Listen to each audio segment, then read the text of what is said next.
in producing graduates with relevant knowledge, skills, and competences required for academic progression in employment in the world of work. At this moment, I want to thank the government, particularly His Excellency the President, for promoting the skilling program in the country, which is the way to go in the competitive global village. Friends, you'll all agree with me that if we take an example of Germany, it is one of the European countries in which learning on the job is a traditional component on the education system. That means integrating school-based learning with work-based practice makes it as broad as possible, as specific as necessary. This has made Germany to be one of the economies with the lowest youth unemployment rates in the European Union and also the largest trade surplus. So Uganda is customizing the skills education in the basic education curriculum. As stakeholders in the future of our children, scaling them at a tender age is key to change the mindset in our communities that skills education is for failures. This is a challenge we have that we need to sensitize our people to appreciate that where we are now, it's the way to go if we have to compete in this global village. Once the children admire skills wholly in their primary and secondary stage, they will practically admire vocational education. So we need to do our best and we need to support each other in this. So Mama, allow me to thank you so much indeed for the guidance and support you have continuously given towards these efforts. I once again wish to thank you all for the contributions you make, and particularly allow me to congratulate all candidates, the parents and guardians for their tireless and commendable work, which has resulted into this milestone in the candidates' lives. Mama, with those few words, allow me now to take the pleasure to invite you to address the public on this day of the release of the UBTEB examinations. Thank you very much, ma'am.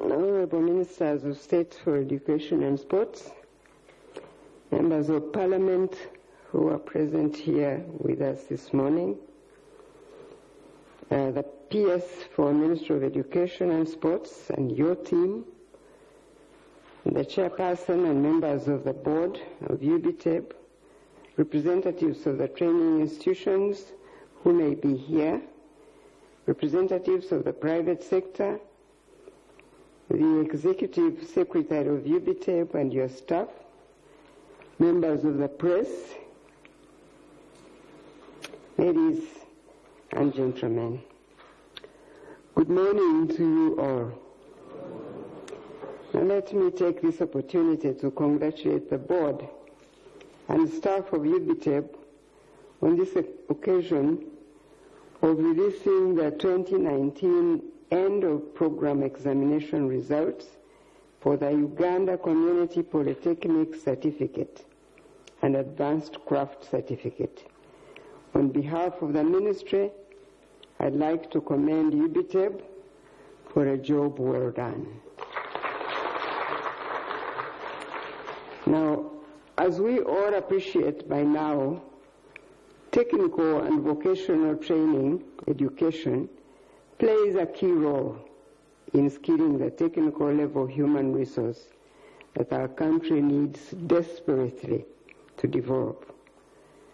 The country is in dire need for a skilled workforce, and skills development has become one of the key priorities of government as documented in the National Development Plan as well as in Uganda's Vision 2040. Uganda, like many other developing countries, is faced with a serious problem of youth unemployment, as you all very well know. And many of you may have children at home who are very well trained in higher institutions of learning, but who are not employed. And therefore, skills development has been brought to the forefront of the national development agenda in the country, and the country is now emphasizing skills training more than ever before. Government continues to prioritize skills acquisition as key in Uganda's effort to increase productivity and reduce unemployment and increase household income. The BITVET Act of 2008 and BITVET Skilling Uganda Strategic Plan have set a new direction and introduced new reforms which underscore the need for a paradigm shift and new methods of skills development. And now you've heard everybody here really talk about the fact that we need more of our young people skilled so that they can, even if they can't get jobs, white-collar jobs that we all aspire to do, at least they can employ themselves. We are a community that have land. The majority of our people still live on the land. But if many of our young people, along with the academic education they receive in our high institutions, can at least get the hands-on skills, they can use the land we have and employ themselves and employ others. That's why skills development is now really important at this time of our development as a country. It is therefore gratifying to see these youth successfully complete their skills training and opens employment opportunities for them. I therefore like to thank the training institutions, both public and private, that have prepared these youth whose examination results we are releasing today. I must continue to urge you to move away from theoretical training to practical competence-based education and training, because this is what makes our graduates relevant to the job market through either being employed or creating jobs for themselves and others. They must not only be armed with the skills and knowledge desired by the world of work, but must also possess the right attitude to be successful employees or employers. I call upon our partners in the public and private sector to mentor these young graduates as they serve their apprenticeship in their industries and firms. This will further equip them with a workplace attitude and practical skills that will further prepare them for self-employment. I'm pleased now to note that when we start skills training of young people immediately after primary school, like this category of trainers whose results I'm releasing today, the country benefits so much because of early adoption of practical skills and knowledge for employment and productivity. I want to tell you about a category of our students or young people who we send to a country you now know, Israel. We send some of our students from our universities to go and learn hands-on skills in agriculture in Israel. And they actually work on the farms in Israel. That's the learning they do. They learn to work practically being on the farm, working with farmers on the farms in Israel. And they are paid some upkeep of sorts. But they come back with these skills, and we want to use these students who are now going to Israel a lot, and for some reason The Israeli people say that Ugandans are very, very good hands-on people. So with many of the developing countries who would like to have that opportunity, the Israel people look for Ugandans. So imagine, we are actually people with farms and land, and our children, if they could use their hands to work on our own farms, they would get that expertise that they are traveling so far to look for, but they can actually get it here. And so we need to encourage our young people to do this work, to learn to work with their hands. This is something we have not been doing. We have ignored it for so long, and now we can't be too late, I guess, but we have to run when others walk to catch up with the rest of the world. I note with pleasure the 4% increment now in the completion rate, from the 80% in 2018 to now 84% in 2019. This means that the candidates are becoming more interested, which is good for us as a country. And this therefore requires more of us sensitizing our young people and talking about this in our communities, because there was a tendency to think that technical education is for those who have failed to go to university. And that is a wrong attitude, because it's not true that technical education is for those who have failed. Technical education is just another arm of our of our learning, of our education system. There must be those who want to go to university education for academic schooling, but there are those who are interested in doing technical education. And we must encourage them, both male and female, as you have heard from UBTEB leadership. So, however, I wish to note with apprehension the failure of up to 728 trainees, the 16% of the candidates who never completed their training.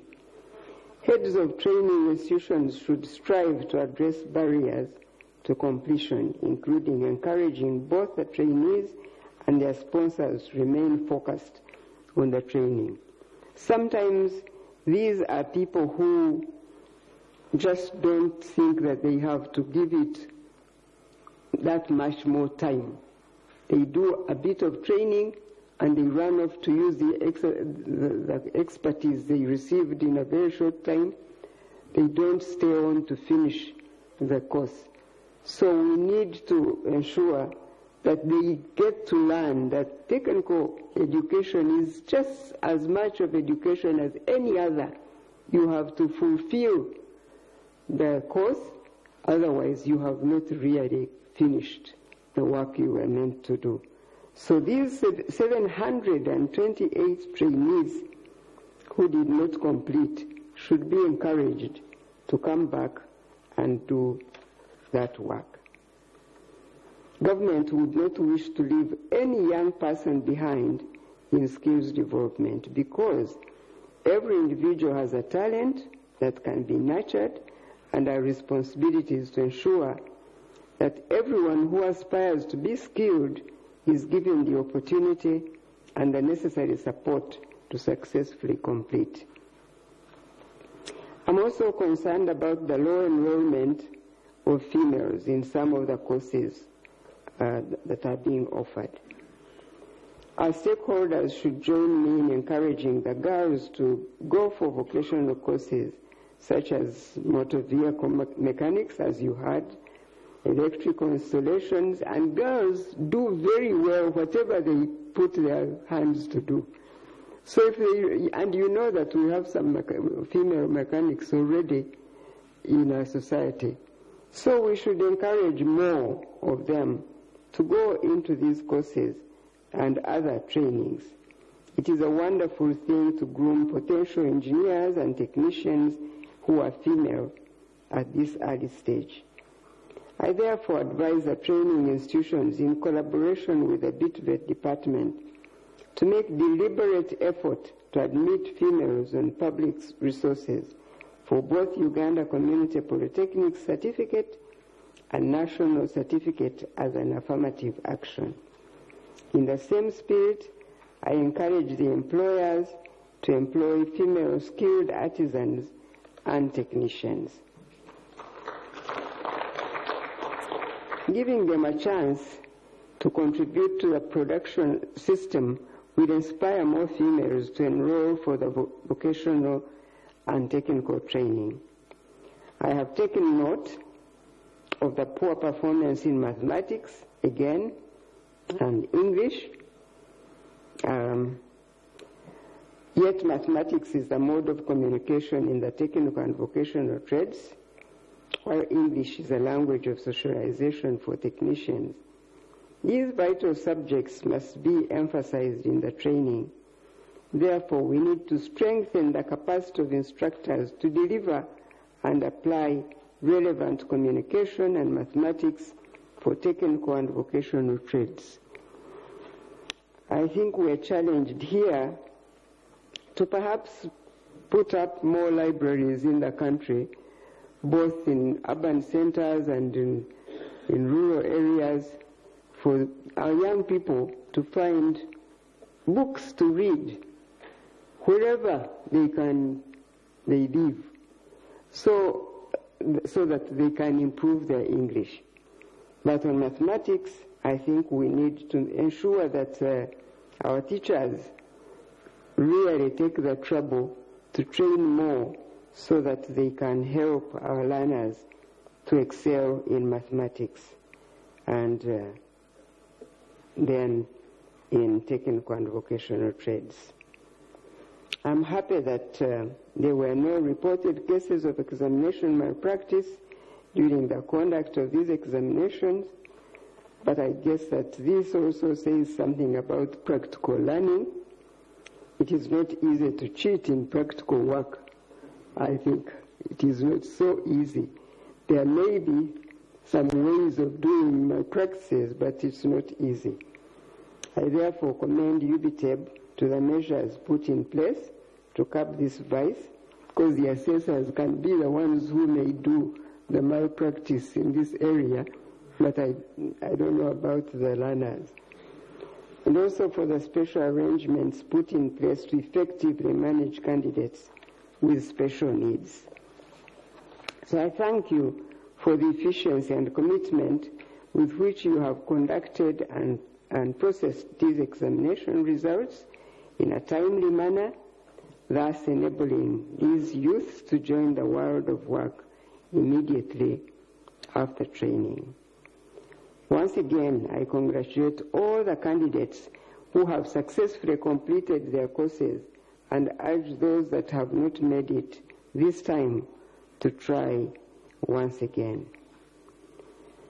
I'd like to ask you to allow me now to say something briefly about the lower secondary curriculum. The process of amending the lower secondary curriculum started in 2008. This curriculum had never been reviewed since independence. The review was motivated by complaints from the public that our current curriculum is knowledge-based with little emphasis on skills and values. The review was further intended to align the lower secondary curriculum to the primary curriculum, which had been reviewed in 2013, following the review of the pre-primary curriculum in 2005. The reviewed lower secondary curriculum was ready for rolling out in 2017.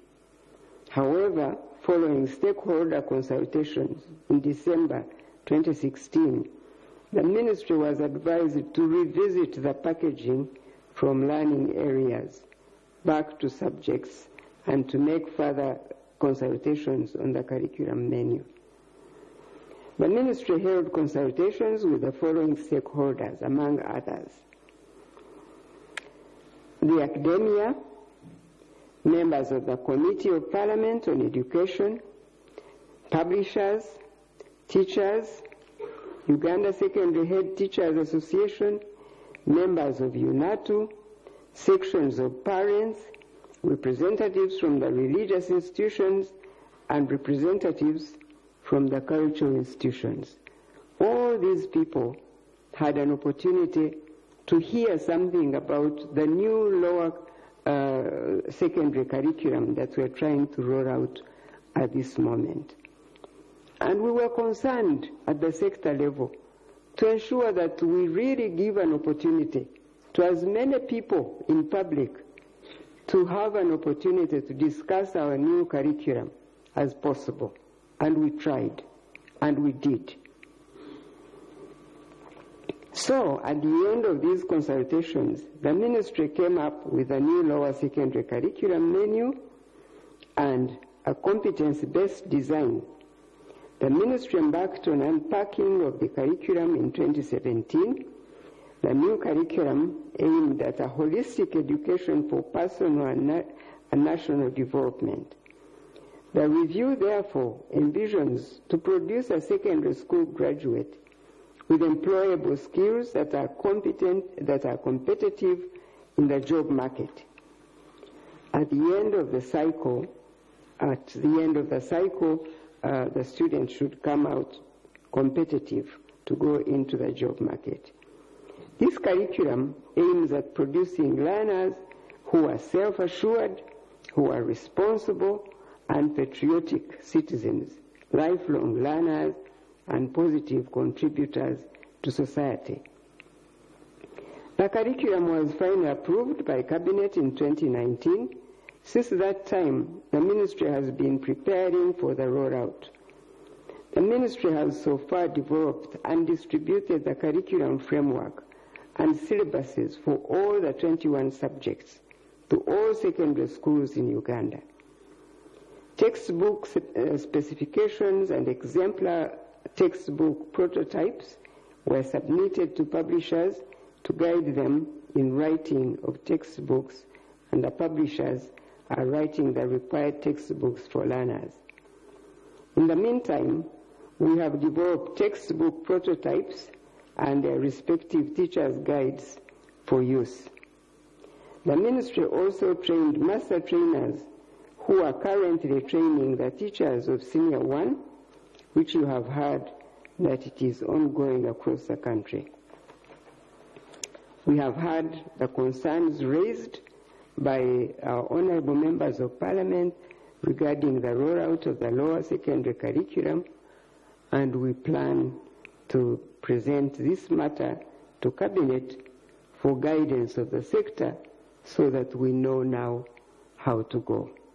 But I want the public to know that the Ministry of Education and NCDC in particular really took the trouble to go to as many people as possible, to expose this curriculum to as many parents and concerned citizens as possible, so that we get their input, so that they become part of what we are doing, so that they feel that what we are trying to bring out is important and good for our children. So I wanted you to know, and I want the public to know, and we will continue to discuss this with everybody, and I would like to have Parliament really come with us and walk with us on this journey and back us up, because many of them are parents themselves, others are leaders of communities, and we want them to really feel confident that what we are bringing out is good for our children in this country. It is now my pleasure to officially release the results for the November-December 2019 UCPC and Advanced Craft End of Program Examination results to the public. Thank you and God bless you.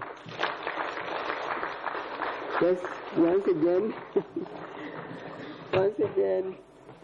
these are the results we are releasing today. Everybody like that. Okay.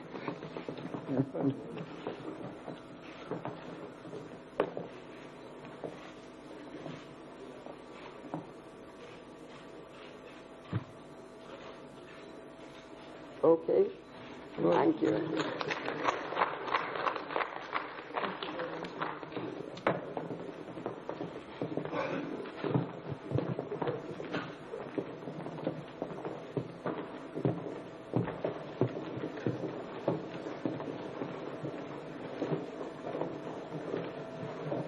Thank you very much, Mama, for the release of the results. May we now invite the people who are setting this placard up for the signing of the MOU between Makerere University Business School and the Uganda Small Skills Industries Association. I'd also like at this time to invite the people who are going to sign this MOU. Professor Waswa Balunya, together with Miss Eunice Wekesa. May I invite the chairperson and the secretary to also come and officiate this function and also say something, if you have something to say. Honorable Minister Mam and State Ministers, these two MOUs we are signing, as I indicated, we are going to work closely with the Makerere University Business School. We're also working closely with the Institute of Certified Public Accountants of Uganda, which our graduates from business education get direct access to the institute and also to the Makerere University Business School. And they will be beginning from the second year after they have acquired our diploma, our national diploma. For USIA, it is about the industry, participating in our activities and also helping in delivery in different places of the country when our students are training. Thank you.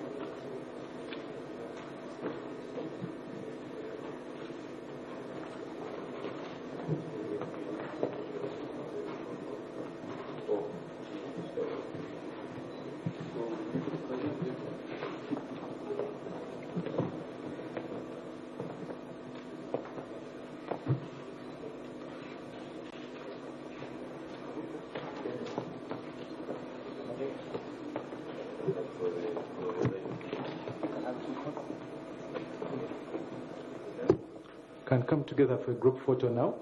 Let the MOU be seen by the cameras and thereafter have a group photo.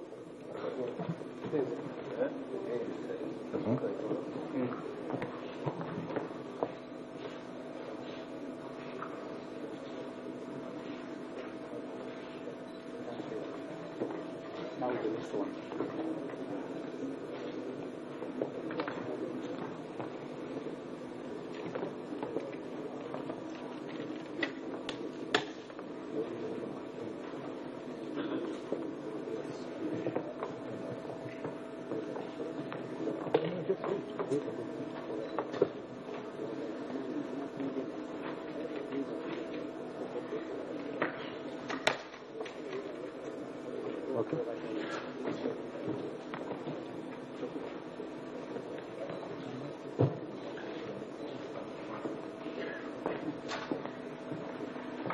And now, on this one for training institutions, you know, this association has very many members spread around the country. If your training institution is near any of their members, that means through this collaboration you can go and train from their industries or their factories. And this will ease the delivery because we don't have that equipment, the high-tech equipment, which is very expensive for this country. But through this association, we shall discuss more. There has been a fear between the private sector and the public sector on how to use their resources. But this will ease that use, and we shall move together and develop this country as far as skills development is concerned.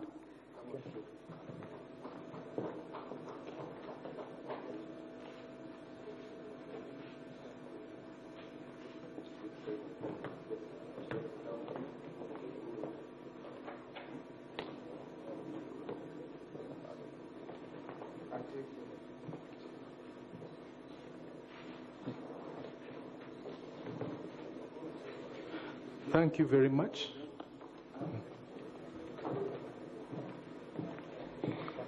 Thank you very much for this MOU signing ceremony.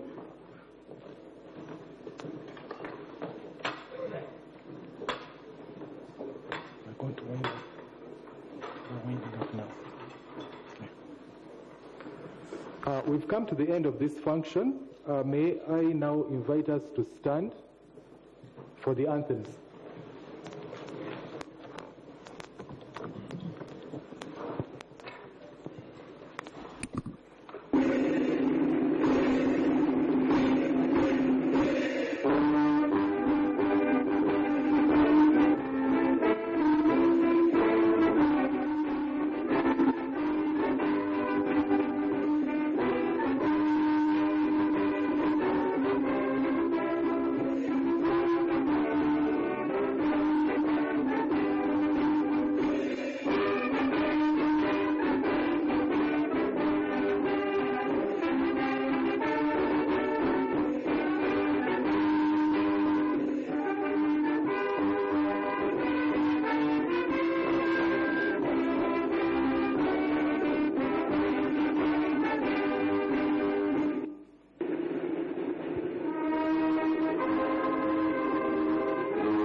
We now go outside for the group photo, and as follows. We shall have photographs with the minister, directors, commissioners, education service commissioners.